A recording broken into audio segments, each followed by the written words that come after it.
Well, hello and welcome back to my channel.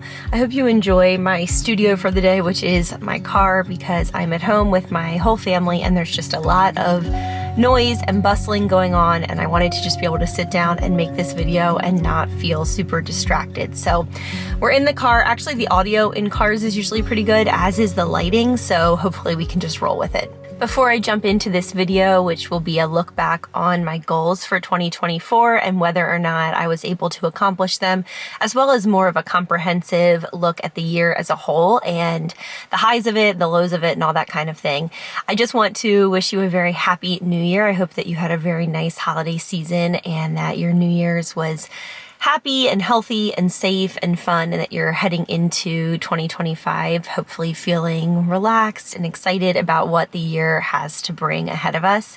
The other thing that I want to mention before I jump in is that I today am have launched by the time this video is going up, my Valentine's Day line on Blair Lamb design. It is very, very cute, if I do say so myself. So if you would like to pre-order some Valentine's Day themed things and garments and sweatshirts and pullovers and quarter zips, make sure that you check out Blair Lamb design. I also launched 2 new tumblers, and those tumblers sell out so fast every single time.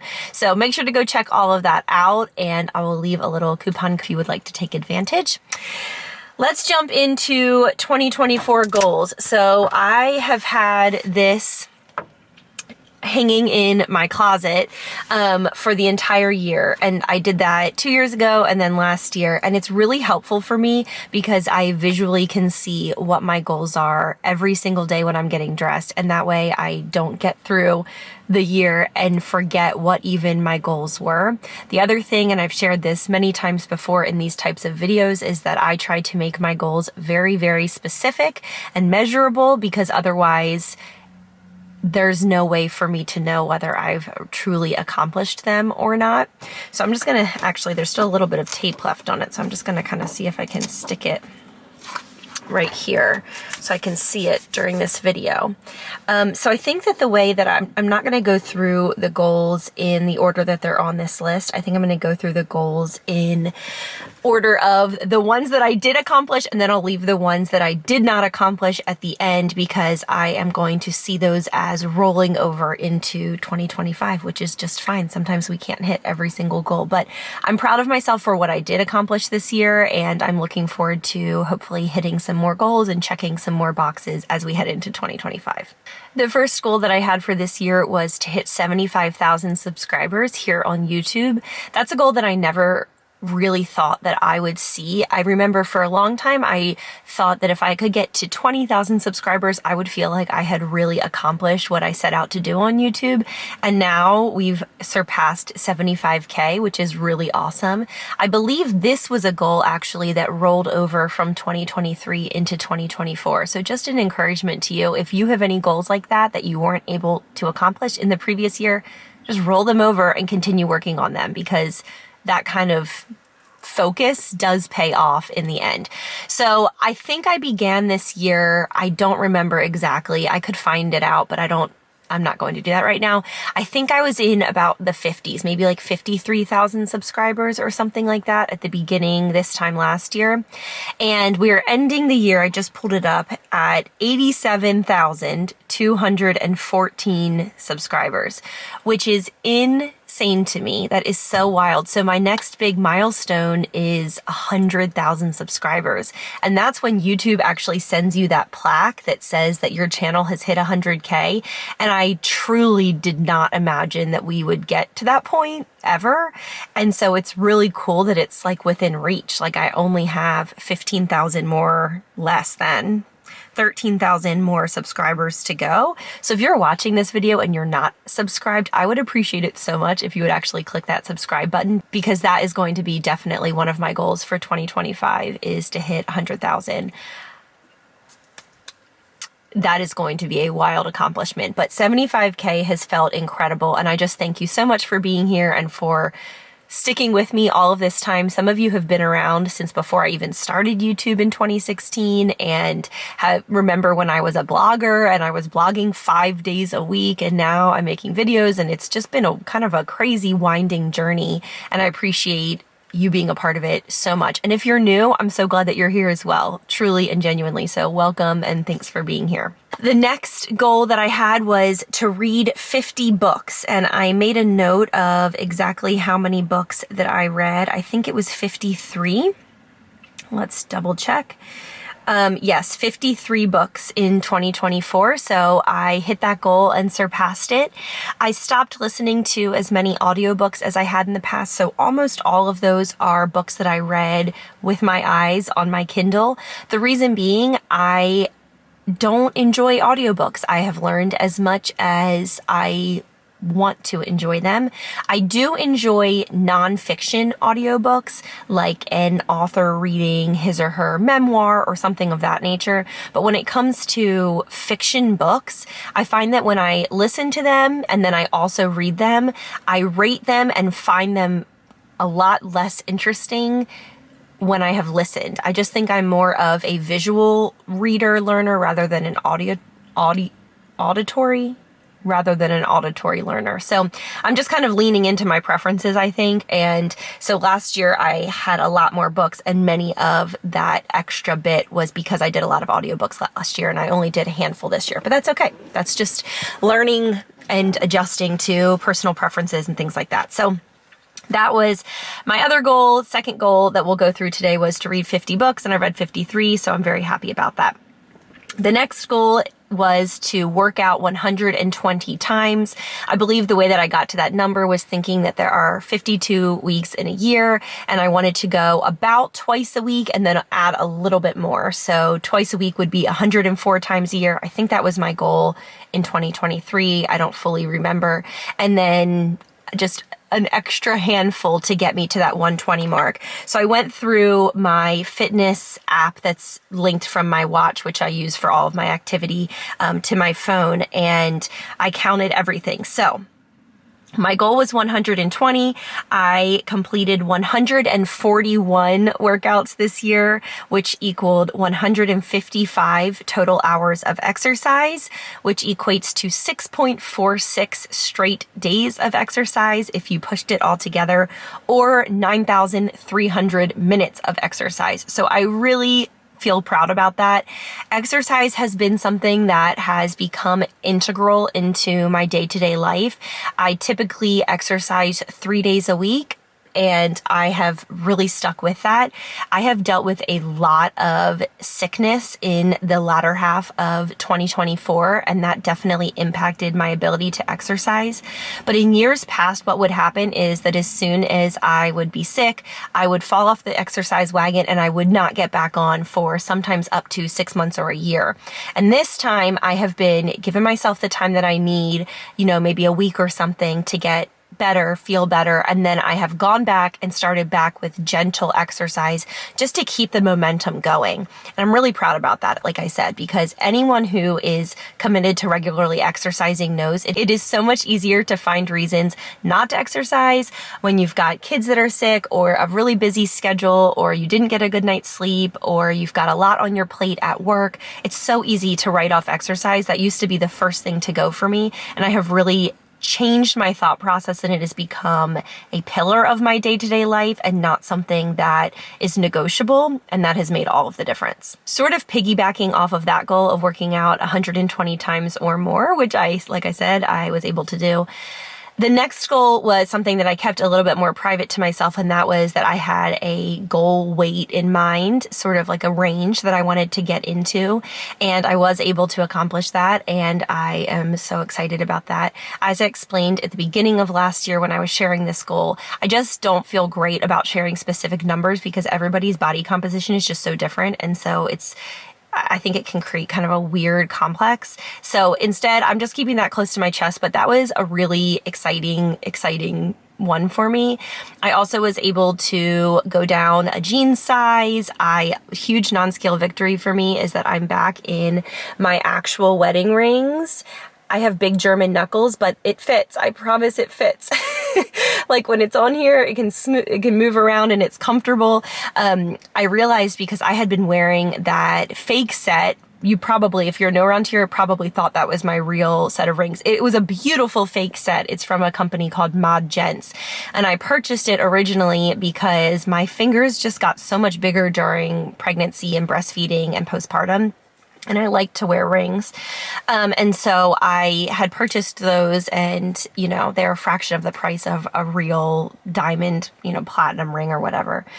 And I was wearing them, and just a couple of months ago, or a month ago, it was pretty recent, I was talking and I went like this, and both of those rings flew off my fingers, and I realized that I hadn't even tried to put on my original wedding set in so long that I wasn't sure, you know, whether it would fit or not, but it was clear that those other rings were too big for me. And so I ended up putting these on, and I've been wearing them every day, and it just feels, look, they come on and they come off. It just feels so good. Feels so good. That was a huge, like, my biggest non-scale victory of the year for sure. So I'm really proud of that. And just a big encouragement to anyone else who's on an exercise or weight loss journey. I have been at this, well, after I had Nora, I lost weight before I got pregnant with Colin. And then I have had it's been a much longer journey after having Colin. So we are here at over the 2-year mark that I have been consistently at, you know, losing weight, and moreover, getting healthy, toning up, exercising, and all of that. And I have just allowed it to just become just a part of my life in a way that I don't think I ever have really let it become before. Truly like a lifestyle change. And it does work. What people say is true, that when you integrate it, it really just becomes a part of your day-to-day life, and you're able to kind of weave that in. And it's been slow and steady, but it's been a really awesome journey that I've been really grateful for. So non-scale victories, definitely for sure. And also getting into that numerical weight range that I feel most confident and comfortable at.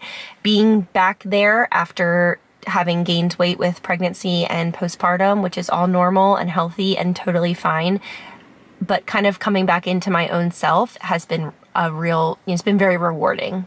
Next on my list was to book a style analysis, which I did. I did that in September or October, I actually don't remember. So it's been a few years now since I went and got my colors done. If you're not familiar with this, I have a whole video about it, and so I encourage you to go watch that, because I don't feel like this is the right video to go into a deep dive of color analysis. But basically, based on the undertones of your skin, the tone of your natural hair color, the color of your eyes, all of those things combined, there are certain colors and color palettes that suit you best and that will make you look more glowy and less sullen or gray. Like for me, wearing something that is stark white makes me look really kind of gray. Let's see if you can get. So this is one of my wow colors within my autumn palette. That means this is a color that really suits my tones, my natural tones. And so this is a color that brings out the best of my natural tones. Whereas if I put white, I don't know if you can tell as much, but it gives me like less definition in my chin. It makes my skin, I mean, I have makeup on right now. This is a lot easier to see when I'm, fresh faced, but it's just not great. Same with the color. And then you bring this back and it's just like it harmonizes. That's the word that's used a lot, is harmonizing. So anyway, that was a few years ago that I went and got my color analysis. Like I said, I have a video on it, and I was given this color wheel, and it shows all of my best colors within the autumn palette.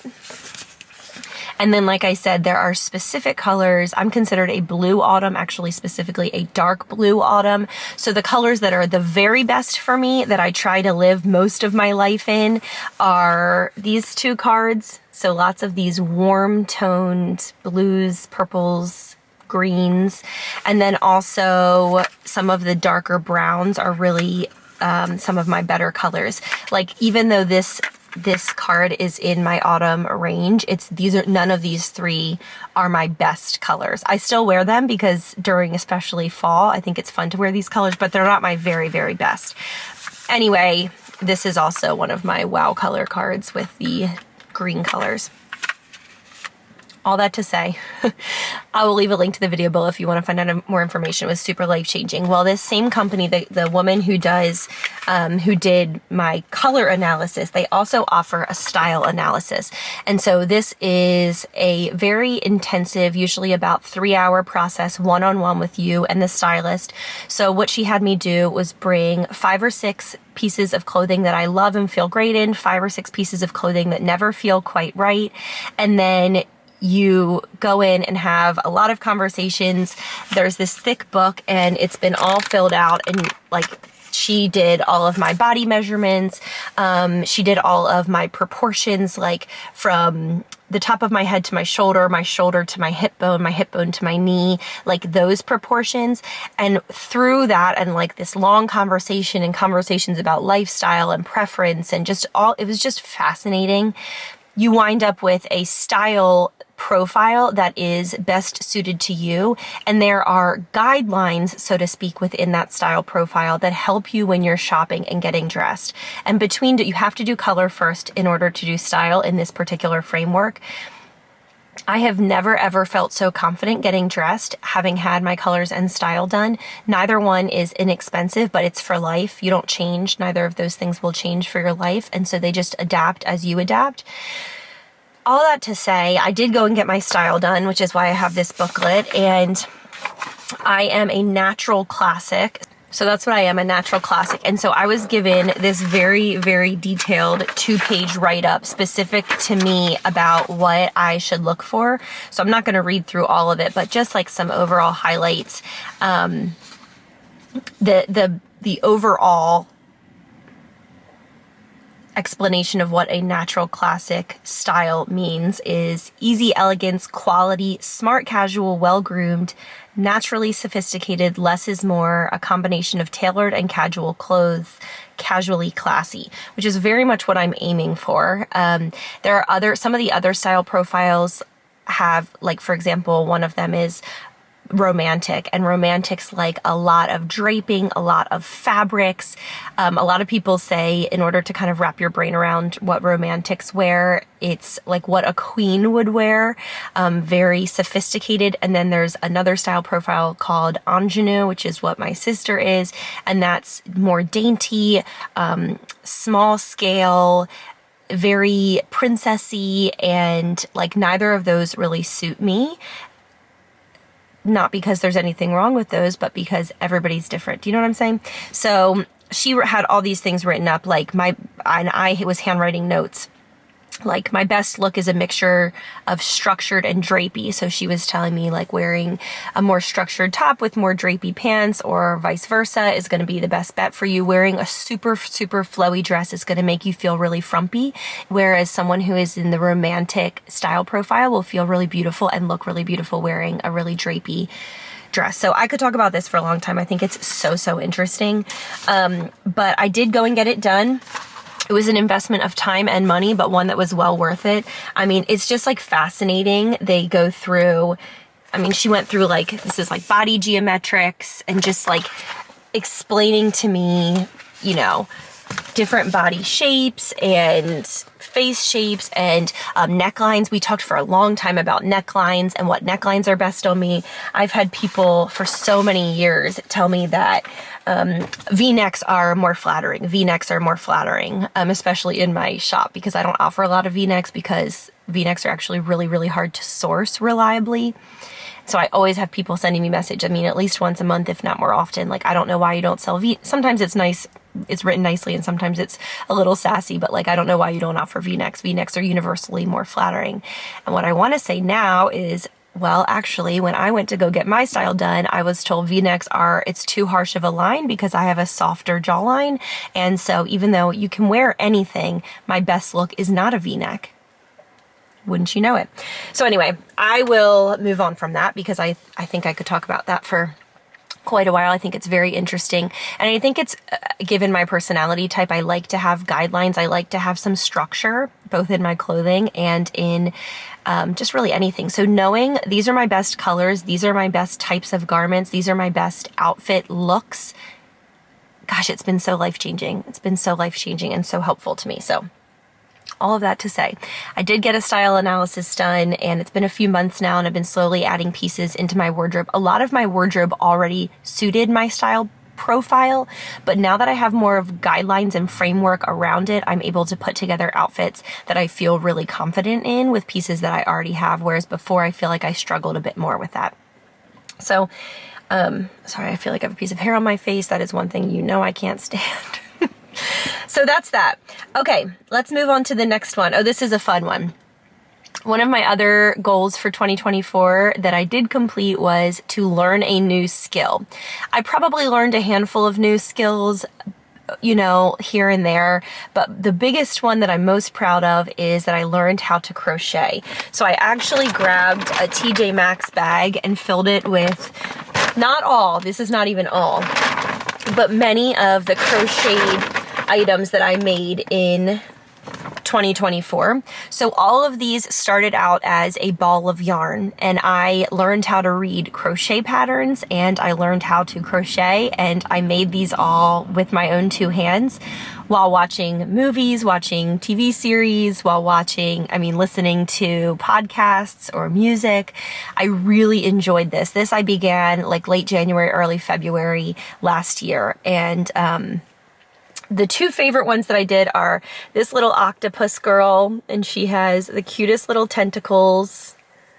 And this one was a little more advanced than some of my others, and I just love the way that she turned out. I mean, you can also crochet sweaters and blankets, but I was just really into doing the little stuffies because my kids just go crazy for these. They love these. So this one and this one are my favorite. This little turtle guy, I think he is adorable, and he turned out so cute. And the shell, and having to do the stitching all around the shell to give him that kind of turtle shell texture. And I really like the bottom, and I went and picked out the colors I wanted for this, and these two are my two favorites, but I do love them all. I also did this cute little whale guy. He did have eyes, but my kids play with these, which is great. I want them to play with them. I didn't make them to sit on shelves. And they did have two eyes, but the kids have played with him so much that the eyes are gone. So I probably just need to pop some fresh eyes in there. But he has a big smile, tail, just so stinking cute. This one was complicated. I don't know how I feel about her. I feel like she's pretty cute. I did her around Easter time. The head attaching to the neck situation didn't go super great, and I did add a little purple carrot that she can carry. And she has little bows and a little pom-pom. Super cute. And then I love this one. It's just a little strawberry. I did it in one day, I believe, but I loved doing this one. It's just very sweet. Nora plays with that when she plays kitchen. And then the first two that I did were kits from the Woobles. So the Woobles were really great ways to learn because they have step-by-step tutorials. So these two I did with step-by-step tutorials that are video tutorials, and they come with, it's like a very, very hold your hand kind of process. Whereas all of the rest of these were just reading on a piece of paper the pattern and using, visually reading the pattern and going through, if that makes sense. So I think the very first one I did is this one, and you can see it's not as clean. Some of the stitches are kind of loose, but she's still really cute. This little unicorn. Nora loved her. And then the second one that I believe I did was this little dinosaur, and he's also very cute. So that was my new skill, my main new skill for 2024. These are my three faves. I love the strawberry too, but it's not as impressive because it was just a little one. But these two both took, especially the turtle. In fact, I remember I think I did the turtle in March, and I remember sitting on our back patio, and I was watching the series that woman on TikTok had put up. Her name is Teresa, but her username is Risa Tisa, and the title of it was Who TF Did I Marry? And she now has gotten signed, they're making her story into a TV series, and I can't wait to see it. It was her real life experience of marrying this man who did her so dirty, and he was just such a con artist. And I remember making this turtle and sitting out there, and it was a March day, and I had a blanket on because it was still a little chilly. And I did a lot of this turtle listening to that story. Fascinating story. I'll link it below. I think it used to be you had to watch it on Instagram, but now, I think that's my friend that just drove by, but now you can, or on TikTok, but now I think there's a YouTube video where all of the videos are compiled. It's like 5 hours, so it takes some time, but it's a wild ride. Sometimes, truth is stranger than fiction kind of situation. So now they're making it into a series. I'm so happy for her. Okay, moving on. That was a definite rabbit trail. Okay, next up was to go on an adults only vacation, and Riley and I ended up going on 2. The main one was when we went to California, and I have a whole video talking about, we went to Carmel, Monterey, and Big Sur for 3 nights, I think, 3 or 4 nights over a long weekend. And we were just talking the other day about what our favorite part of 2024 was, and we both agreed it was that. It was by far that trip. And it was just the first time that we have been away out of the state, just the 2 of us, and gotten to just be Blair and Riley and not be mom and dad for just a few days. And there was something that was so incredible, refreshing, relaxing, bonding.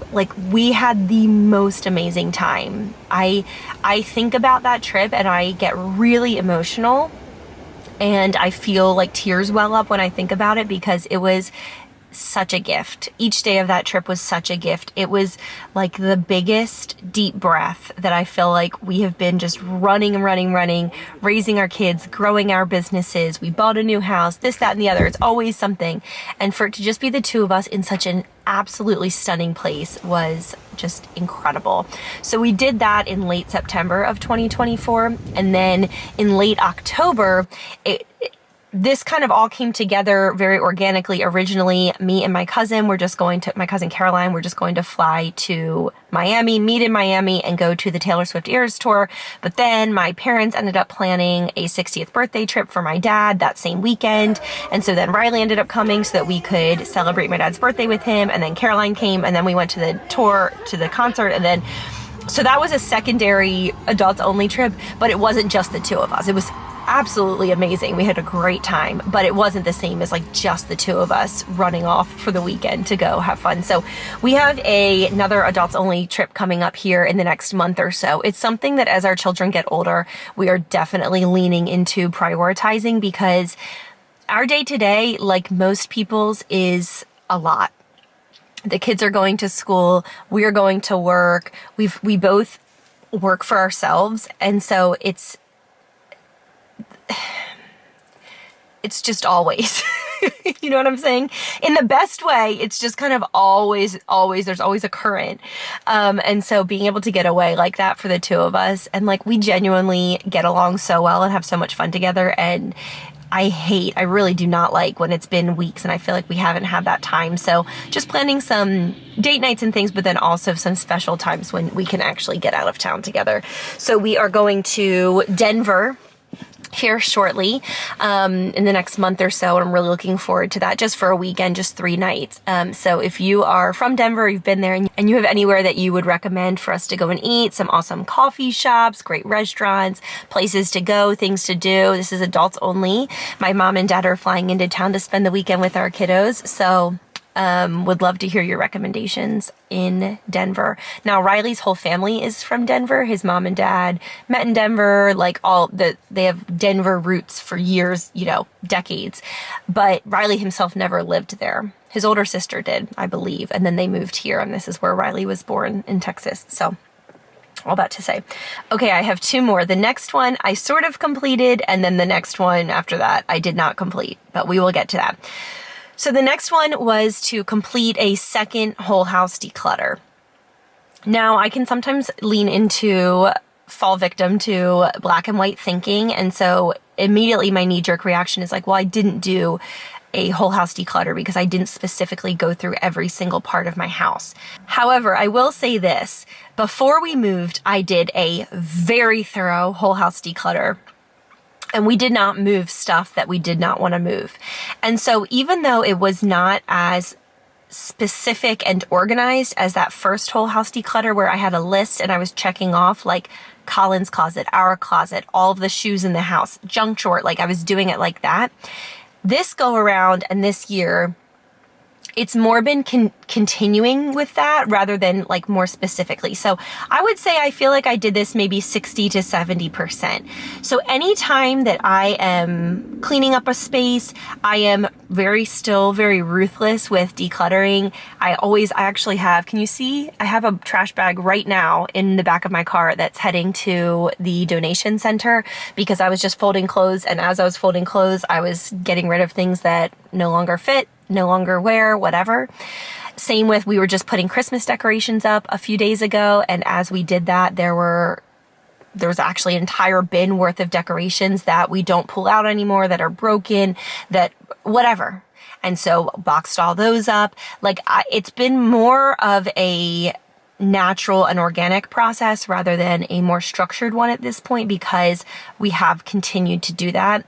There are a couple of areas of the house that I more specifically want to declutter. So I think in 2025, instead of saying a whole house declutter, I don't think I really needed that. I think that was a goal that overshot what was necessary. I think in this year, when I will do a separate videos with my goals for 2025. And I think this year, my goal will be more along the lines of specifics, like declutter this specific space and this one, rather than just generally the entire house. The general entire house did not really need to be decluttered because we had done that prior to moving in. And we really don't, I'm pretty good about going through stuff. Like just before Christmas, before the kids' birthdays in October, I did a big toy purge. Then they got new toys for their birthday. Super great. Then before Christmas, I did another toy purge. And these are just toys that again, broken, never used. A lot of toys that are too young. The kids don't play with them anymore because they're babyish. And so boxing those up, donating them to local organizations that can actually use them, that sort of thing. So that one, like I said, I don't know. I can't give myself a full gold star on that, but I feel like I have definitely continued with the decluttering momentum in 2024. The last goal I'm going to mention, and the only one that definitely was done 0%, was to start our kitchen renovation.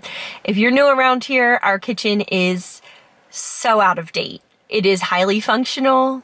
It's actually quite big. I actually really like the layout of it, but it is heinous.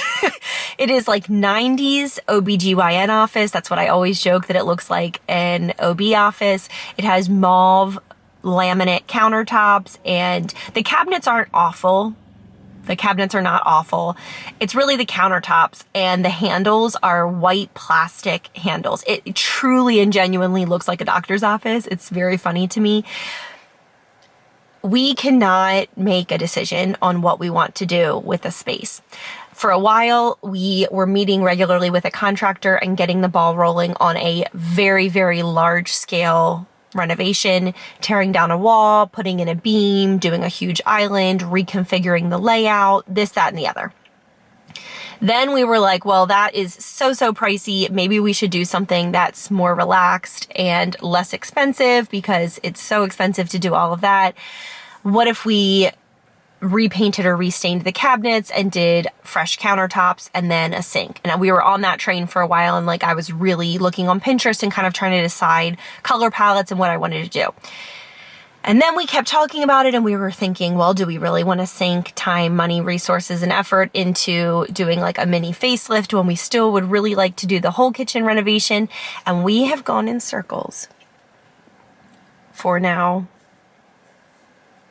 a year and a half, 2 years. We can't make a decision on what we want to do. I don't even know if I want to put that one on my 2025 goals because it's kind of a point of stress.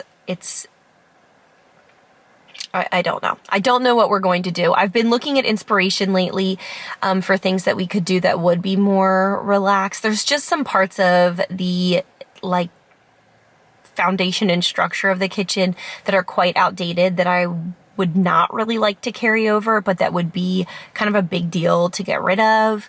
So we go around and around, y'all. I mean, when I say we go around and around, and Riley and I together go around and around. We're not at odds with one another, thank God.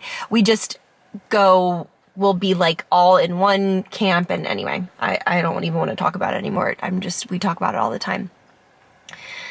Lately, my friends have been over and we've been brainstorming some ways where it's sort of a middle ground between a full scale renovation and like just paint. And I'm thinking maybe somewhere in the middle ground could be great, where we like open up the wall a little bit, get rid of the hutch in the kitchen, restain the cabinets, maybe get a new refrigerator, like a few things to kind of like elevate, but not, I don't know. So I can't say that we completed that one. I definitely did not complete that one. We'll see if I even add that to 2025. The other huge piece of the puzzle, to be very transparent, is that the reality is, in order for us to complete, maybe not as much with a small scale, it would definitely impact some things, but with doing a larger scale renovation I mean, we've met with multiple contractors multiple times. Like, we have a very good idea of the price range that something like that would cost, not to mention the cost it would be on our lives in terms of not having a functional kitchen for months. I just had 2 of my friends do kitchen renovations in their home, and both of them took 6 to 8 months where they really did not have a functional kitchen. That causes me so much stress. That causes me a deep level of stress to think about. I know it's just a part of the process, but so we'll see if we could maybe find something in the middle. That would be amazing. I don't know. I don't know. And on here, whenever I mention it, I always get comments from people who feel one way or the other. People who are like, just wait and do the whole thing. People who are like, oh, don't do the whole thing. Just do a little facelift. Everyone has a different opinion. And it makes me feel like this because that's how I feel too. Like, all the different things that you're saying, I'm like, yeah, I know. That's how I feel. I feel like this and this and this. So those were my 2024 goals. I feel like they were really good goals this year. They were, specific. The only one that wasn't really specific was the complete a second whole house declutter, which is why it's hard to say whether I really accomplished it or not. Everything else was great. This has been a really good year for our family in a lot of ways, but it has had its highs and it has had its lows. 2023 was my favorite year I've lived in a very, very long time. Just for so many reasons. It was just so awesome. Like, loved the year of 2023. And there have been just amazing parts of 2024. And then there were also some really hard times. For me, the last 6 months of 2024 were met with a lot of illness. I think it's because both of my kids are in school. And so we're bringing home just all the germs, and with as much as we do the hand washing and the hand sanitizing and the hand wipes, kids are kids, and it just is what it is. I believe that's probably the main source. I will say that I obviously haven't been here on YouTube. I've taken a couple of weeks to take a deep breath for the most part. I've taken some time to just rest, and I feel so healthy. I've been taking my little seed pre and probiotic. I've been eating well. I've been taking naps when I can. I've been sleeping well, and my body feels so good for the first time in a while. And I'm realizing, that saying, like, if you don't choose a time to rest, your body will choose one for you. I feel like I'm the founder and CEO of that saying on the latter half of it, as far as I'm not great at regularly resting preventatively. I'm really good at resting when I'm super ill and I can't get out of bed, so maybe that'll be something I need to work on in the new year. I have to figure out how to make that trackable, like 1 day a week or something like that, a few days a week, to like actually chill. It's all good things though. The reason why I don't rest all the time is because I love my life. I love running around and playing with my kids. I love my work. I love my social life and my friends. We love to travel. Oh, that's the thing I was about to mention earlier that I never really got around to, was I was saying, to be honest, the price of it, the reality is doing a full kitchen renovation would require us to put off a lot of travel. And that is something that I don't think I'm really super willing to do. So maybe there's my answer, and I just need to do a smaller scale kitchen renovation. I mean, just in this past year, I flew up with Nora to Virginia to visit my sister Allie. We, as a family of 4, went up to Baltimore to spend Easter with my side of the family. We went to Disneyland in April. Then we went to Naples, Florida in May. I don't think we traveled much over the summer. My sister and her family came to visit us. I went up to go pick her up, so to speak. So that was in late June, early July. Then in September, we went to California. Then in October, we went to Florida. And like we travel very often, and that is what I love the most. So maybe there's actually my answer. I'm talking myself out of the big scale kitchen renovation, because at this point I am just super unwilling to give that up. It is what we love so much in our life. So been a really awesome year. The kids have just thrived this year. Nora is really starting to pick up reading, and that has been one of the coolest things as a parent ever. And Colin has gone from a baby to not a baby. Like at the beginning of 2024, he still was using a pacifier. He was still in diapers. He was just still very babyish, napping every day. Now, heaven knows there's no napping going on, no passy, fully potty trained. We've just moved into a different stage of parenthood, and it's been really fun. Like I don't carry a diaper bag anymore, and the kids are so funny, and it's amazing. Riley's doing really well. Our marriage has really strengthened over the course of 2024. Just having these times to look forward to go away. And also the fact that our children are not so little, that we have been able to have more date nights and go out and do things, because asking a babysitter or a family member to watch the kids it's not as big of a deal. Like they are relatively independent, like they don't need so much care to where it's a big ask. We also have this thriving social life and community in our neighborhood here, and we love that. And so we get to enjoy that. It's just been a really good year. It's been a really good year. Like I said, highs and lows, definitely. It's not been, easy peasy the whole entire year, but it's a year that I have really enjoyed. I'm really grateful for all of the different pieces and parts of it. So thank you for being here with me through 2024 and into 2025. As I mentioned earlier, make sure to check out my website, blairlambdesign.com, for those new tumblers and the Valentine's Day line that is launching today. I really appreciate you being here. I would love to hear how you did on your 2024 goals or resolutions in the comments below, especially if there's one that was a big one. What was that, and did you tackle it? Would love to hear from you. I will see you guys soon with my 2025 goals, and I really hope that you have an awesome day. And here's to the new year. Thanks for being here.